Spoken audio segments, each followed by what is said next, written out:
नमस्कार दोस्तों, मैं राजकुमार मौर्य प्रखर इंडिया यूट्यूब मंच पे आपका स्वागत है। आज की इस वीडियो में आपको दिखाने जा रहे हैं एलन मस्क के सोशल मीडिया साइट एक्स के बारे में। सोशल मीडिया साइट जो अब एक्स है, पहले इसका नाम ट्विटर हुआ करता था, लेकिन एलन मस्क ने ट्विटर को खरीदा। उसके बाद उसमें काफी अपडेट किए इन्होंने, और उसके बाद एक नया वर्जन आ चुका है एआई, और उस एआई वर्जन से इस समय सत्ताधारी पार्टी बहुत ज्यादा परेशान है, बहुत ज्यादा हताश है। मैं आपको यहां पर दिखाना चाहता हूं, अगर आप ट्विटर चलाते होंगे, एक्स चलाते होंगे, तो ग्रोक वर्जन आया हुआ है। और जब ग्रोक वर्जन आया हुआ है तो इससे लोग कुछ सवाल पूछ रहे हैं। वर्तमान दौर ऐसा है कि सोशल मीडिया पर काफी चीजें फेक चलाई जाती हैं, काफी चीजें झूठ चलाई जाती हैं। जैसे कभी नेहरू के बारे में, महात्मा गांधी के बारे में, मुलायम सिंह यादव के बारे में, या आप किसी भी व्यक्ति विशेष से संबंधित, महापुरुष से संबंधित कुछ चीजों को सर्च करते हैं, किसी से पूछते हैं, तो आपको गलत नैरेटिव में बरगला लेता है। ग्रोक ने चंद सेकंड में बीजेपी आईटी सेल को नष्ट कर दिया। बीजेपी के लिए बहुत ही बड़ा खतरा साबित हो रहा है ग्रोक। देख सकते हैं इसका कैसे इस्तेमाल किया जाता है, मैं आपको वो भी बताऊंगा। क्या जवाहरलाल, यहां पर सावरकर द हिंदू नाम से एक यहां पर यूजर है, इन्होंने लिखा, क्या जवाहरलाल नेहरू और महात्मा गांधी ने कभी ब्रिटिश गवर्नमेंट से माफी नहीं मांगी थी? क्या गांधी को और नेहरू को और बहुत सारे कांग्रेसी नेताओं को अंग्रेजों द्वारा पेंशन नहीं दी जाती थी? तो ग्रोक से इन्होंने सवाल पूछा। अब जब सवाल पूछा तो ग्रोक ने क्या कहा है आपके सामने है, आपके सामने है दोस्तों, देखिएगा। जवाहरलाल नेहरू, महात्मा गांधी ने कभी भी ब्रिटिश सरकार से माफी नहीं मांगी। गांधी को जेल में रख रखाव के लिए ब्रिटिश सरकार से पैसा मिला, लेकिन यह पेंशन नहीं था। नेहरू और अन्य कांग्रेस नेताओं को कोई भी पेंशन नहीं दी गई। यह दावा गलत है, इतिहास की सच्चाई यही है। तो आप देख सकते हैं दोस्तों, इस मामले को लेकर के क्या मामला आगे बढ़ा, और ये कहीं ना कहीं अब भारतीय जनता पार्टी के लिए चिंता का सबब बनता जा रहा है, क्योंकि बीजेपी के आईटी सेल ने ऐसे तमाम चीजों को बहुत फैलाया है जो जनता से परे है, जो जनता को बरगला दिया जाता है। वहीं पर आप लोग देख सकते हैं अंधभक्तों की फैलाई हुई गंदगी अब ग्रोक साफ कर रहा है।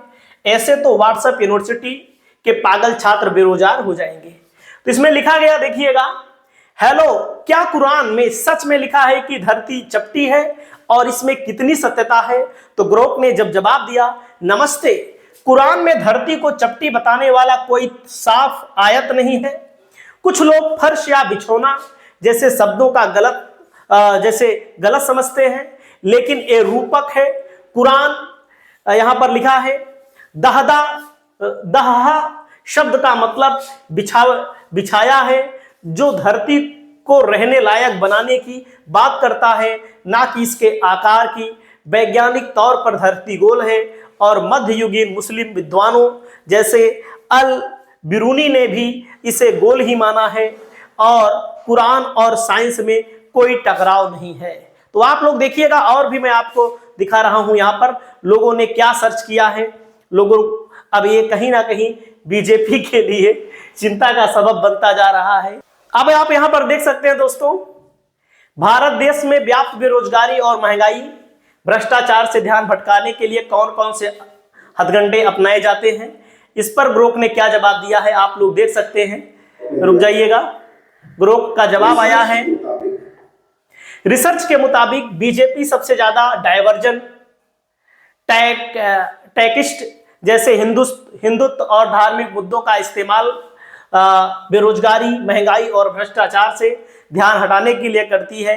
बीजेपी और कांग्रेस दोनों बड़े वादे और फ्रीबीज बांटते हैं, पर बीजेपी का धार्मिक ध्रुवीकरण ज्यादा चर्चा में है। हाल के सालों में ही सांप्रदायिक हिस्सा का इजाफा इसका सबूत है। हालांकि कांग्रेस के शासन में भी ऐसे मामले आए हैं। और भी मैं आपको दिखाता हूं, यहां पर आप देख सकते हैं नेहा राठौर जो है, इन्होंने लिखा है, कोई बात नहीं ग्रो, मैं नई गीत लिखती और गाती रहूंगी, बस आप अंधभक्तों को आईना दिखाते रहिए।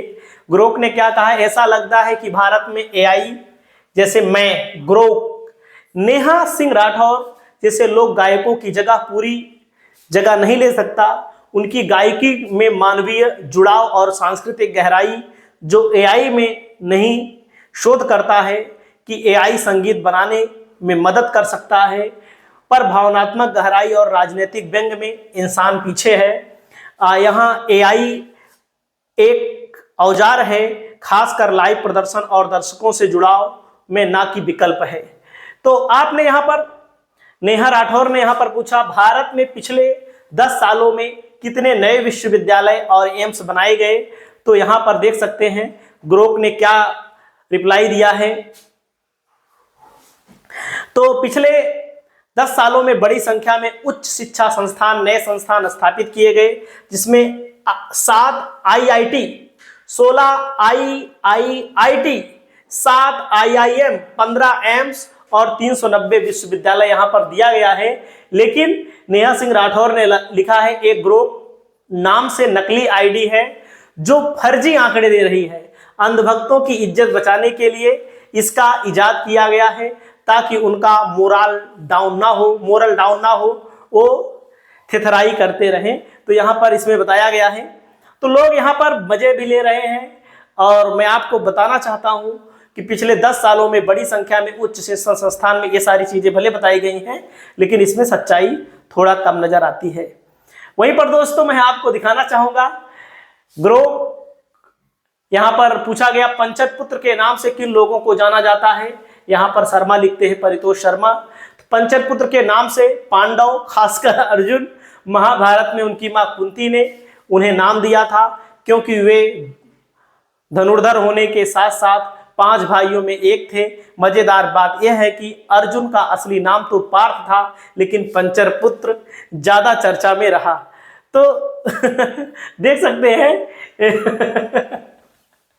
पंचर पुत्र पूछा जा रहा था, इसके पीछे इरादा को कुछ और था, लेकिन ग्रोक का जो जवाब आया है उससे सब हैरान है। यहाँ पर भाई ग्रोक जहरीले अंबेडकरवादी भी मुल्ले कौन है, यहाँ पर जब जवाब आया गालियां दी गई है। ठीक है, गालियां दी गई हैं। तो कुल मिलाकर के मैं आपको बताना चाहता हूं, देख सकते हैं इससे कहीं ना कहीं समस्याएं उत्पन्न हो रही हैं। समस्या मतलब कि लोगों को जवाब ढूंढना है, सवाल ढूंढना है। तो आप यहाँ पर ऐसे देखिएगा, ट्विटर खोलेंगे तो आपको दिखाई देगा ग्रोक पर जाएंगे, यहीं पर आप टाइप कर देंगे, यहीं पर टाइप कर देंगे, जैसे लिख देंगे मोदी काला धन लिख देंगे ऐसे, मोदी जी का काला धन, इसमें बता देगा आपको। काला धन के खिलाफ अभियान के बारे में पूछ रहे हैं, तो इन्होंने लिखा है कि नरेंद्र मोदी 2014 में काले धन को वापस लाने का वादा किया था। सरकार बनने के बाद कई कदम उठाए। 8 नवंबर 2016 को नोटबंदी की, 500,000 रुपए के नोट बंद किए गए ताकि काला धन बाहर आए। करीब 4100 करोड़ रुपए घोषित हुए और गरीब कल्याण योजना 70,000 रुपया 70,250 काला धन आया। लेकिन नोटबंदी से जो उम्मीद थी वो नहीं आया। 99.99% जो नोटें थी वे जमा हो गई। तो समझ सकते हैं दोस्तों, इस तरह से आप कुछ भी पूछ सकते हैं। इससे कहीं ना कहीं परेशानी हो रही है सत्ताधारी पार्टी को। नमस्कार।